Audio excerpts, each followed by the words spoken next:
Welcome to Guide Guru. We hope this video helps. You start by making sure your Apple ID is signed in and billing info is ready. This avoids interruptions during checkout.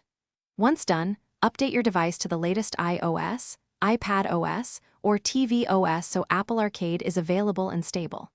Now open the App Store and tap the Arcade tab. If you don't see it, search Apple Arcade. You'll immediately see the subscription offer and trial details. Read the terms so you know what renews and when.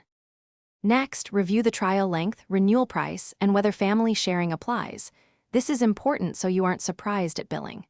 Tap Try It Free or Subscribe, then pick the plan, typically individual monthly or family sharing, which covers up to 6 people. After selecting, authenticate with Face ID, Touch ID, or your Apple ID password to confirm. This authorizes payment and activates the subscription. Make sure the correct card and billing address are on file, so the charge will succeed. Finally, launch any Apple Arcade game and download it.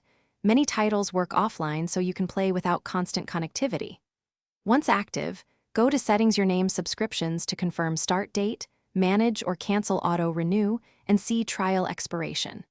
If something goes wrong, for example, the subscription won't activate, sign out of your Apple ID and sign back in, restart the device, then verify the payment method. These steps resolve most billing or activation problems quickly. Thanks for watching. Consider subscribing if we helped you today.